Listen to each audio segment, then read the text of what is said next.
After 5 years together, my boyfriend, James, got into a car accident and lost his memory. I stayed by his bedside day and night, taking care of his every need. But when I rushed to his hospital room with a cake I'd baked myself, I heard him inside saying, "That disgusting sissy. Nick, do you really think I'd pull a stunt as low as faking amnesia if I wasn't desperate to dump him?" I didn't cause a scene.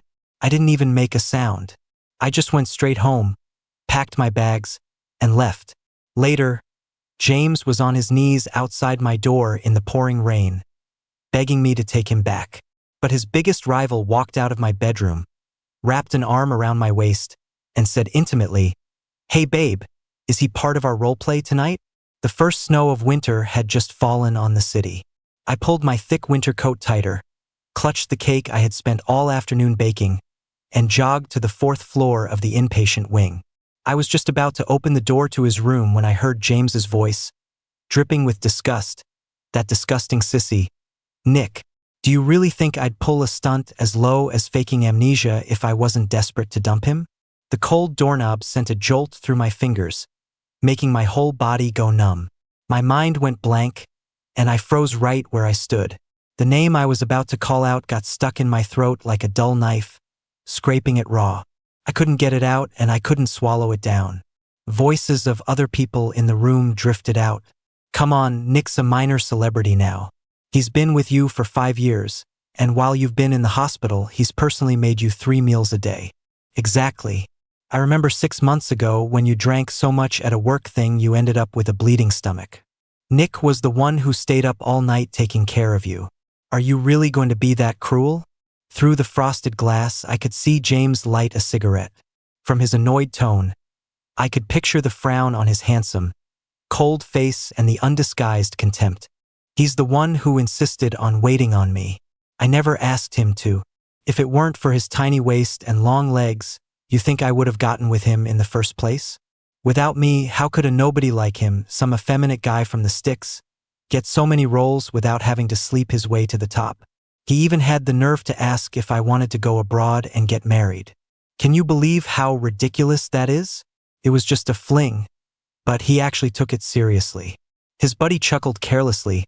"I'm not gonna lie, that kid seriously wanted to marry you? Kinda sweet in a naive way. What's sweet worth? Even if he begged me to marry him, I wouldn't be interested. Every time I see him cry, it just pisses me off. To be a man and act like that, what a failure."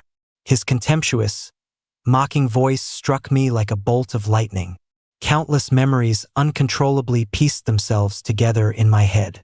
6 months ago, when I was feeling my most insecure, I suggested we go abroad to get married. But James, instead of being patient like he usually was, just frowned, pushed me away, and told me to wait. The time I burned my hand making soup for him, leaving a huge blister, he didn't show a shred of concern. Instead, he yelled at me, calling me an idiot who couldn't do one simple thing right. Turns out, the signs that he didn't love me anymore had been there all along. In his eyes, my devotion was worthless, disgusting even. And to him, I was a burden, a leech he couldn't shake. From start to finish, James had never truly loved me at all. I took a deep breath and turned around. As I passed a trash can, I threw the cake in without a second thought. Along with it, I threw away all the love I had given James so unconditionally over the years. From now on, we owed each other nothing. I walked out of the hospital and hailed a cab straight home to pack. Lately, I'd been running myself ragged between the hospital and the film set. The flowers on the balcony, left unattended, had already withered and died. I remember the first night we moved into this villa 5 years ago. James stood on the balcony with his arms around my waist, the evening breeze on our faces. His warm breath tickled the back of my ear as he said, "Nick, we have our own home now." But looking back, his promises were nothing but a cruel joke. I was grabbing a few of my go-to trench coats when I caught a glimpse of 2 perfectly pressed, high-end suits hanging in the closet. One black, one white. They were supposed to be for our wedding. A shame they would never be used. The bedroom was filled with traces of my life with James. On the white wall hung a photo of us from our trip to Northern Europe. I was in a bulky winter coat, foolishly making a peace sign in front of James, with the vast, stunning green lights of the aurora behind us. His words from that day still echoed in my ears. Nick, people who have seen the northern lights together will never be separated. The memory was like death by 1,000 cuts, the pain making it hard to breathe. Suddenly, my phone rang. A familiar name flashed on the screen. James, having dropped the nasty act, was back to playing his boring game. Nick, I'm craving some corn and pork rib soup. Make it extra tender. I struggled to keep my voice steady, asking word by word, James, how long are you going to keep up this amnesia act? Don't you feel disgusted with yourself? There was a slight pause on his end. Then he quickly recovered. Since you already know, I'll just be straight with you. Let's clear the air. To be honest, I got tired of you years ago. Whenever you were away on business trips or filming, I always had other people with me. He's more sensible than you, more obedient. He does whatever I say, and he doesn't cry like a little girl or, God forbid, want to marry me. My chest felt tight, like it was stuffed with cotton. I was trembling so hard I couldn't speak. I just grabbed a utility knife and slashed viciously at the photograph. The sharp blade cut my finger, and blood dripped onto the photo paper, but I couldn't feel a thing. James, so we're just going to call it quits, then? James seemed surprised by how easily I agreed. After a long silence, he managed to choke out a yeah, followed by undisguised heavy breathing. I could hear someone else whining beside him. James, baby, don't kiss me here. What if someone sees? I own this hotel, what are you afraid of? Then, another young man's timid voice came through, but everyone in the industry knows what Nick is like. If he saw, this call is for him. We're officially broken up now. Don't be scared. Baby, I'll protect you. The call ended amidst a chorus of giggles and moans. My hand remained frozen in the position of holding the phone. These past 5 years, what was I to James? A shameful answer surfaced in my mind, and I laughed at myself. After dealing with the photo, I went to my agency and signed the papers to terminate my contract. Then I immediately bought a plane ticket to another city. After all, there was nothing left here worth staying for. When I first got to S-City, I felt a bit out of sorts with a persistent headache for days. Just as I was starting to feel better, an old classmate, who somehow found out I was back, insisted on dragging me to a class reunion. Years had passed. The scruffy boys and shy girls from back then had all grown up, each shining in their own field. The most eye-catching of them all was my old deskmate, Peter. He was now a rising star in the business world. He sat alone in a corner, dressed in a tailored black suit that perfectly accentuated his tall, lean frame. His facial features were sharper and more defined than before, with a high-bridged nose and lips curved into a handsome, charming smile. From the moment I walked in, I felt his gaze on me. Though it was a bit awkward, I politely went over to say hello. Long time no see. You probably still remember me, right? Peter took a sip of champagne, his thin lips parting slightly. Nick, just that one word hit me right in the chest, making my heart pound. Ever since I lost hearing in my right ear, I had become sensitive and insecure. Nicknames like Deafy, One Ear, and Sissy had inexplicably replaced my real name, and I could never shake them. They never noticed my unhappiness or the way I'd clench the hem of my shirt. They always thought those words were cute, just things to joke about. Only Peter had ever handed me a soft tissue and said, Nick, wipe your tears.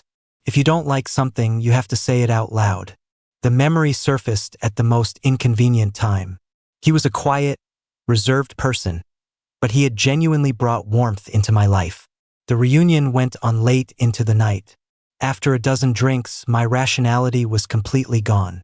The image of James's disgusted face kept flashing and overlapping in my mind, making my nose sting and tears fall like they were worthless.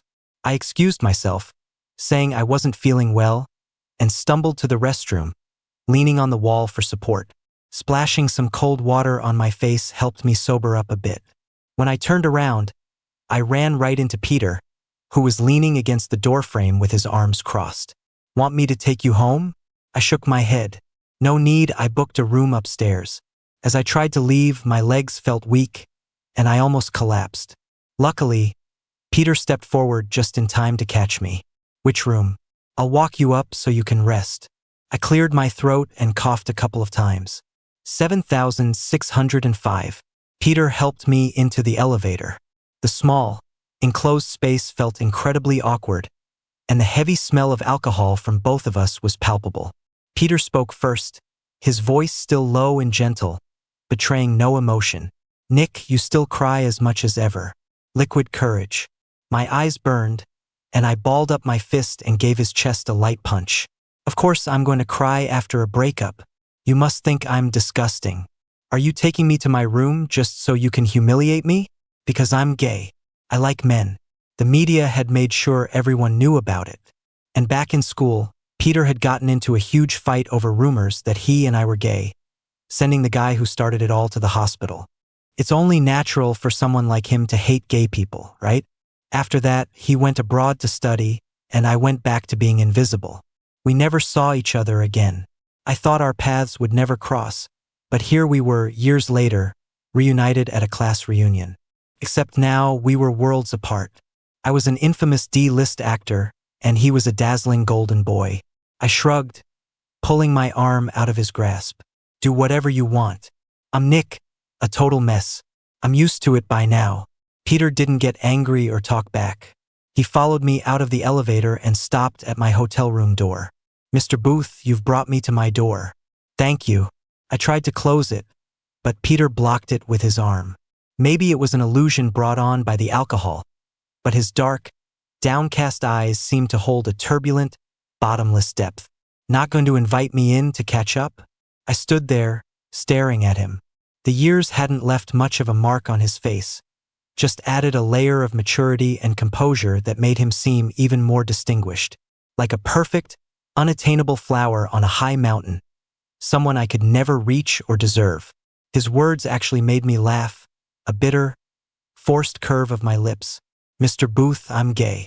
If I'm alone in a room with you, aren't you afraid tomorrow's headlines will be about a rising business star's scandalous affair with a B-list celebrity?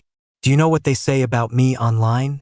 They call me James's boy toy, say I slept my way to the top, that I'm a disgusting homosexual, a transvestite sissy. My reputation is already ruined, Nick, so you'd better stay away from me, or you won't be able to explain yourself out of it. While I was distracted, Peter slipped into the room and slammed the door shut. Then let's not explain. Before I could say anything, his warm, thin lips silenced the words in my throat. It wasn't until my hands, tangled in his hair, started to tighten and my breathing grew ragged that he playfully nibbled on my lip and pulled away. I was completely stunned, my mind a total blank. I never in my life thought I would be kissing Peter. It was an indescribable thrill. Peter lifted my chin, an eyebrow slightly raised. What you and James had was a scandal. But you and me? We're just picking up where we left off. Those 4 heavy words resonated with every nerve in my body. I felt a little dazed. Fueled by the alcohol, I raised my right hand and covered Peter's eyes. I leaned in carefully, my lips brushing against his like a dragonfly skimming the water. The difference was, this time, Peter didn't push me away like he did 7 years ago. Instead, he grabbed my wrist, pinned me against the wall, and kissed me like he was possessed. He kissed me until I couldn't fight back, until my eyes were red and I was begging him to let go. Peter wiped a tear from the corner of my eye with his thumb and whispered softly, "In a world where there are reserved people like me, there has to be room for sensitive people like you. Everyone's just different. Nick, my Nick, you're wonderful. You're not disgusting at all." I couldn't really hear the rest of what he said. My head was buzzing, replaying his words over and over, and his slightly swollen lips, smelling of wine, felt so good. I tugged on his tie, pulling him closer and closer, until every last shred of reason shattered, and I completely lost control. From the bathroom to the bed, and then to the floor-to-ceiling window. Peter's fingers were intertwined with mine, the veins on his right hand popping as he gripped my lean waist, his breathing ragged. Nick, my cheeks were burning as I bit my lip, letting out muffled moans. I had no choice but to grab the bedsheets and beg for mercy in a hoarse voice. "Peter, we have all the time in the world. Please, let's not continue. Peter stopped, leaning down to kiss the tip of my flushed right ear, his dark eyes still burning with untamed desire. He buried his face in my neck for a while, then helped me drink some warm water and tucked me in before heading to the bathroom. I was still awake when the covers beside me were lifted. The intense activity had cleared my alcohol-fogged brain considerably. With my back to Peter, I couldn't help but ask softly, "Peter, do you remember what you did? Were you drunk tonight?" Peter took a sip of water, his tone serious. I was perfectly sober. I feigned calmness with an O, not knowing what else to say. I just pulled the covers up. "Well, get some rest. Good night." As I was drifting off, a warm hand enveloped mine under the blanket. Then came his hot breath near my lips. "Good night, my little crybaby deskmate." When I opened my eyes, Peter was already gone. His contact information was on the nightstand, along with a neatly folded suit. Before I could even process what had happened, my phone started buzzing nonstop. It was a message from Joey, a friend I was pretty close with. "Nick, check the trending topics. What the hell were you doing last night?" I ran a hand through my hair and, with a trembling finger, opened the social media app. Sure enough, a picture of Peter going into my room had been taken. Even though it was a paparazzi shot and not very clear, my trademark wrist guard and the blue hair I had for work were a dead giveaway. The headline was particularly flashy. "Disgraced actor Nick's late-night tryst with mysterious tycoon. When it rains, it pours." But I never wanted to be in this god-awful entertainment industry in the first place. If it hadn't been for the accident with my right hand, I would be painting, not acting. So, my retirement announcement was clean and to the point. 3 minutes later, James's call came through. He had probably spent the night indulging with his new boy toy. He was still drunk, his voice laced with anger. "You move on fast, don't you? It's only been a few days and you're already crawling into someone else's bed?" I was so used to his nasty words that I felt nothing. I almost wanted to laugh. Thinking back on the 5 years I'd put up with his crap, I felt utterly pathetic. I took a breath and let out a small laugh. "You were checking out other people, so someone was checking me out. Besides, we're broken up now." James clicked his tongue, his words dripping with sarcasm. "Nick, I never knew you had this side to you. You don't actually think Peter is serious about you, do you? You've quit the industry now, what value do you have left? How long do you think you'll last with him?" I lit a cigarette, watching the white smoke curl up from my fingers, and felt a sense of relief. Because I fucking feel like it. It's none of your damn business. James was clearly provoked, his words becoming more aggressive. "What are you without me?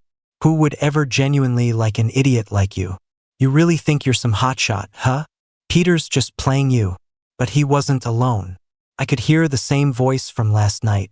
"James, baby, you broke the glass. Your hand is bleeding. Let's go to the hospital and get it bandaged." James ignored him and demanded, "Where are the 2 suits in the closet? The photo? You really want to burn this bridge, don't you?" I stubbed out the cigarette and smiled. "Threw them out. They were an eyesore. Fuck. Nick, I'm telling you right now, if you ever want to come back to me, you can fucking kneel for 3 days and 3 nights. I rubbed my ear, annoyed by the noise, and hung up without a second thought. That afternoon, James posted a new update. He had his arm around the popular celebrity Jordan. They were holding hands, showing off a pair of diamond-encrusted matching watches. The caption read, "Out with the old, in with the new." James's fans flooded the comments. "Congrats to our CEO on the new boyfriend. Good riddance to that Nick guy. He just used you for your money, and one little fight shows his true colors. It's only a matter of time before Nick comes crawling back to James. Let's just wait and see what kind of mess he makes of himself. Can't wait for his next scandal. You 2 idiots upstairs, James has been caught cheating more than once. When he cheats, it's cool. But when Nick moves on after a breakup, he's ungrateful. Is this world just a giant love fest for alpha males?" I was surprised to see that there were still kind strangers willing to speak up for me. I felt a sense of gratitude and promptly blocked James on everything. When Peter came to visit me at my parents' house, I was in the music room playing the piano. Even after all these years, my right hand, which had been broken and reset, still felt incredibly stiff. The slightest movement made it ache. I looked up at Peter, a question in my mind. How did you know my address? Peter's fingers pressed lightly on the piano keys. 7 years ago, you couldn't hear out of your right ear, and your right hand was injured. You'd spend every day moping at your desk. I couldn't rest easy unless I walked you all the way to your door. My heart skipped a beat and I started stammering, You stalked me 7 years ago? You're a psycho.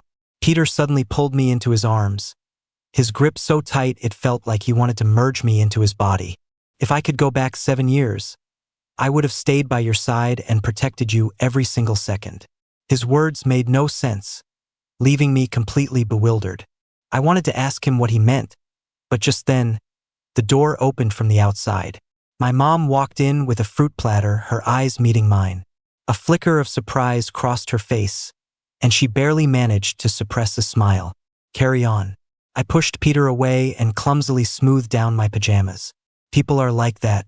The more flustered you are, the more awkward your movements become. Peter leaned against the desk and picked up the farewell letter I hadn't finished reading. The paper had yellowed, and the ink had faded. There was only one short sentence on it. A living flower can bloom in 1,000 ways. I wish you the best, Nick. Tucked inside were 2 or 3 faded little daisies. Peter asked me, Do you know the meaning of daisies? I looked at him, afraid to miss the intense love hidden deep within his dark eyes. The next second, Peter's cool fingertips brushed over my still swollen lips, a ghost of a kiss landing through the dried flowers. Nick, you're so oblivious. I've had a crush on you for so many years. Have I ever been in your heart? My mind went blank. I stood there, unsure how to answer. My memory was pulled back to that scorching hot summer. That year, a high fever took the hearing in my right ear, leaving me in a state of silence, unwilling to communicate with anyone. My parents, for the convenience of their work, transferred me to a new school. And just like that, I became Peter's deskmate. He didn't talk much, but he had a good heart. Being an outcast like me, I was bound to get bullied. Once, when someone poured cold water over my head, it was Peter who forced the person to apologize to me. When I was cornered in an alley, it was Peter who came to my rescue with a baseball bat and threw his clean school jacket over me. When people called me a freaking deaf kid, it was Peter who handed me a soft tissue and told me not to take their words to heart. For a while, I became very dependent on Peter, wanting to stick to him every second of the day. Later, in a secret corner of my heart, that dependence turned into something else. It all came to a halt with the rumors that Peter and I were gay. But the scentless tissue tucked away in my book wouldn't lie. There was a time when I had secretly hidden Peter in my heart too. There's a new barbecue place that opened up near Northwood High. Wanna grab a bite? Peter's voice pulled me out of the past. I stared at him, and for a moment, the man before me blurred and overlapped with the image of the boy in the school uniform. With the new year approaching, the barbecue restaurant was warm and bustling. Peter sat across from me, constantly placing grilled meat on my plate.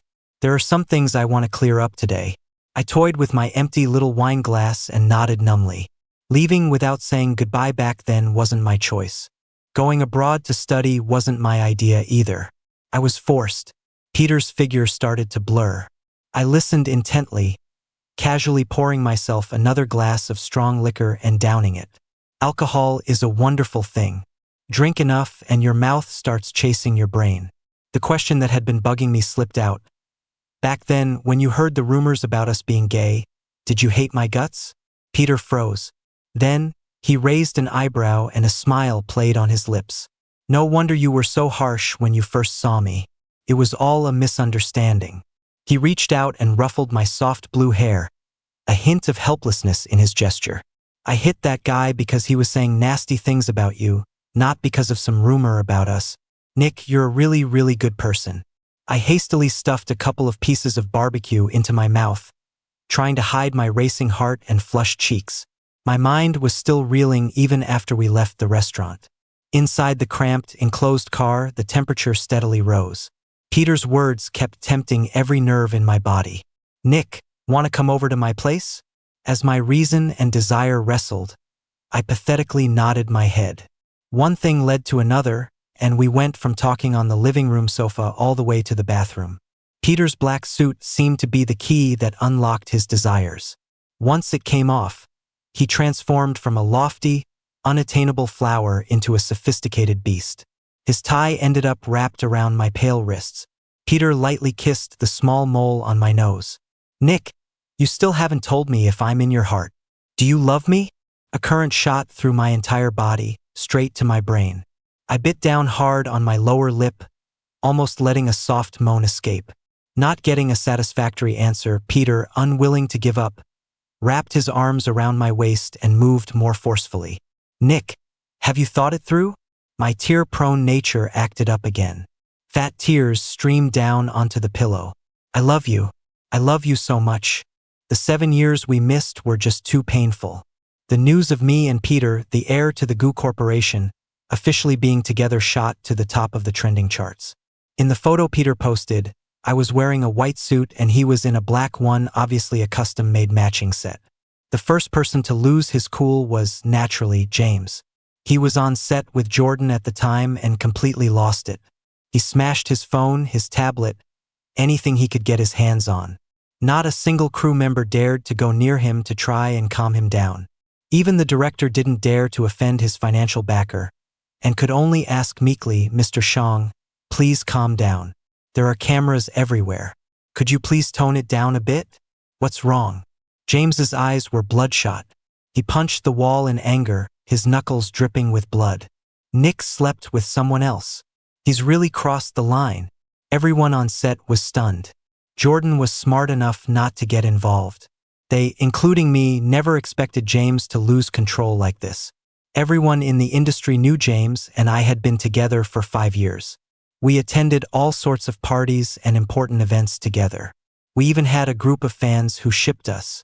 Of course, there were also plenty of people who said I was just a gold digger, that I could make hundreds of thousands just by lying in bed, getting any resource I wanted. James never bothered to explain away these vicious rumors.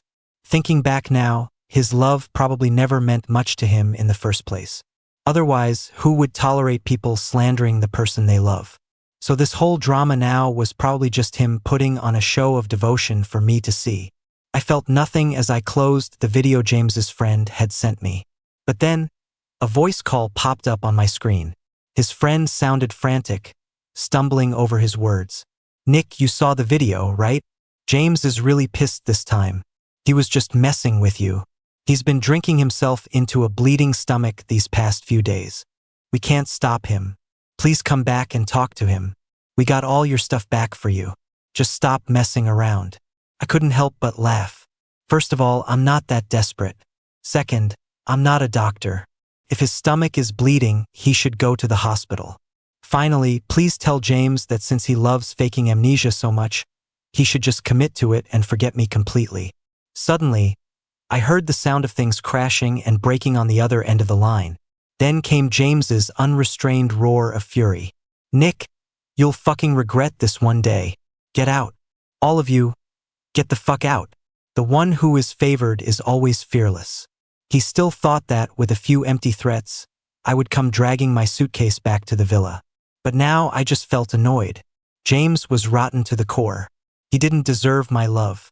Lately, I'd been getting calls from unknown numbers every day. Besides the telemarketers and scam calls, they were all from James's friends. James and Jordan broke up for now. He's drunk at Noir and won't let anyone touch him. Do us a favor and get him home. James really knows he was wrong.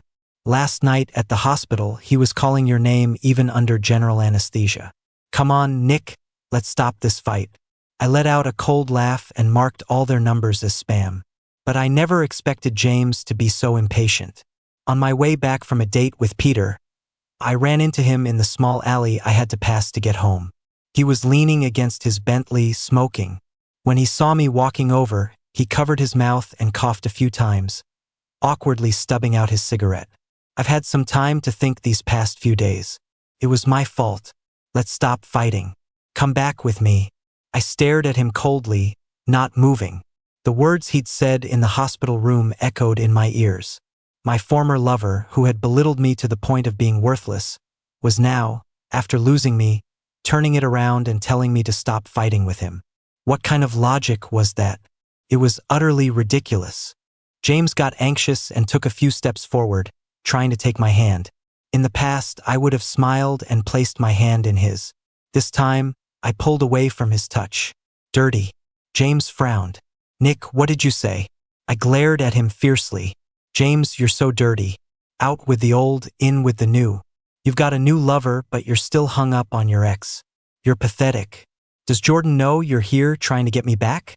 James was like a cornered dog, lashing out at anyone. Nick, if I hadn't saved you back then, who knows what those guys would have done to you? Don't be so heartless. I was truly shocked by James's shamelessness. During our years together, he was extremely demanding. He didn't like eating out, didn't like other people touching his clothes.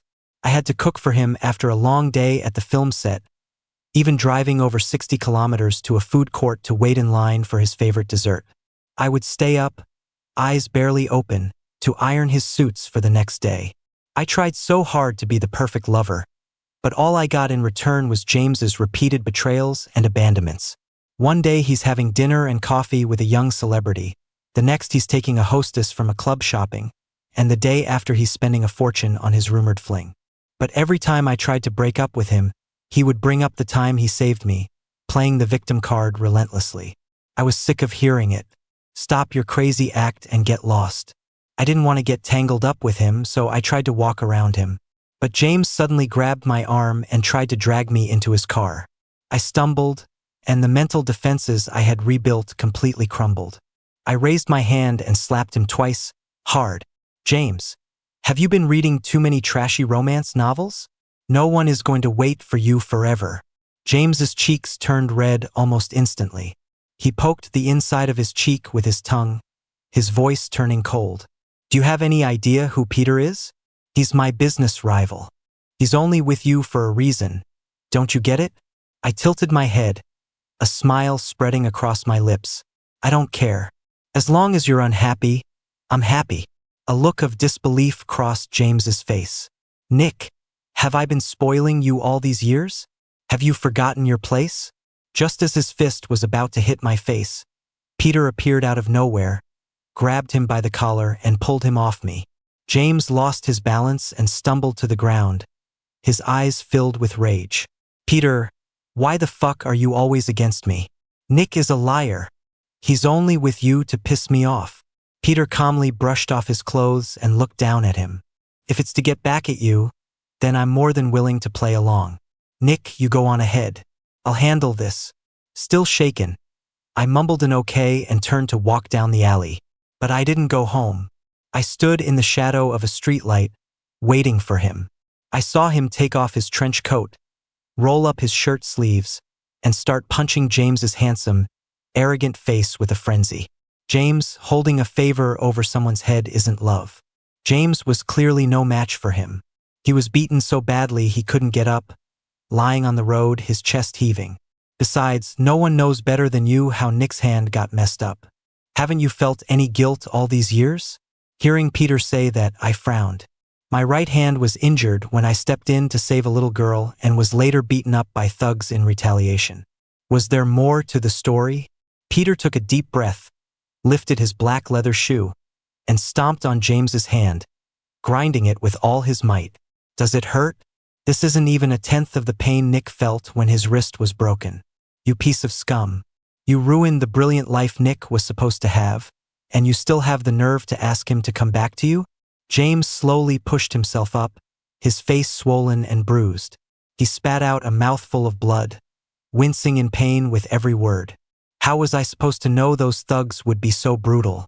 I never meant to break his hand. I just wanted to stage a little drama to make him indebted to me, so he'd be with me. He was just so hard to get.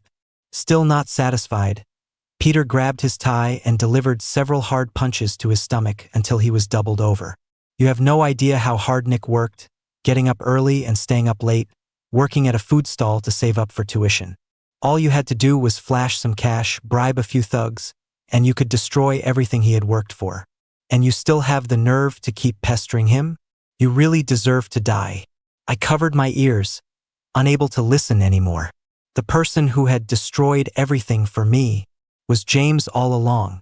And for 7 years, I was foolish enough to see him as my savior.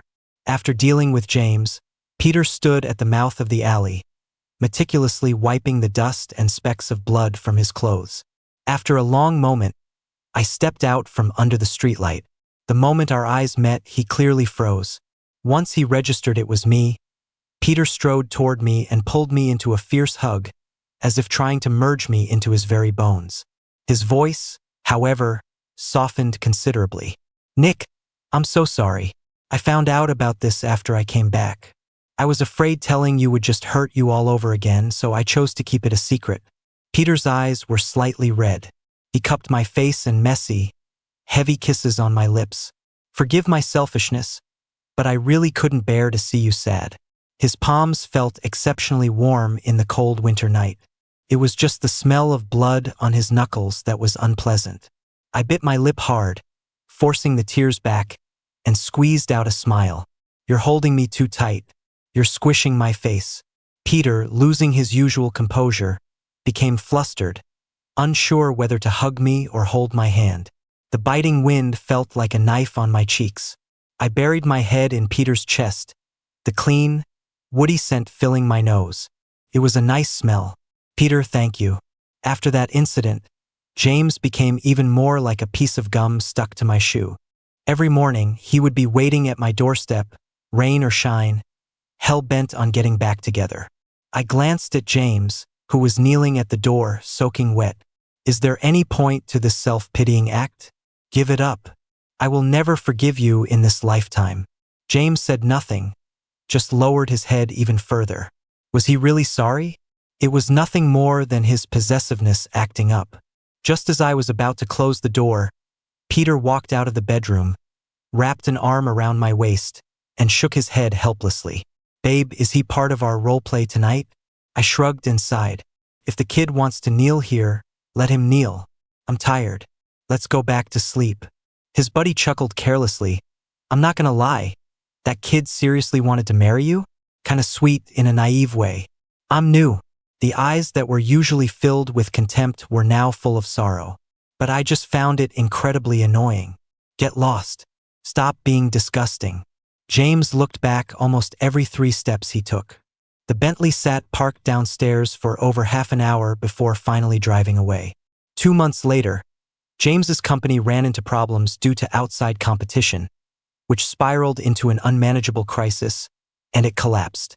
The once high and mighty young master of the Shang family was now plagued by scandals and drowning in debt, a social pariah whose fame had vanished overnight.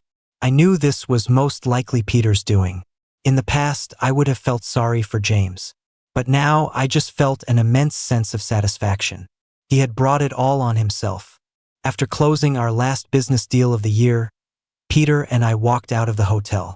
A thick layer of snow had fallen, crunching under our feet. "Peter, the day you didn't show up at school, it was snowing just like this." Under the dim yellow streetlight, Peter pinned me against the wall, his trench coat almost completely enveloping me, shielding me from the cold wind. Unable to restrain himself, he leaned down and lightly pecked my lips a couple of times. "I'll never leave you again." The New Year's bells rang, and brilliant fireworks exploded in the night sky. From now on, we had many, many more years to walk together.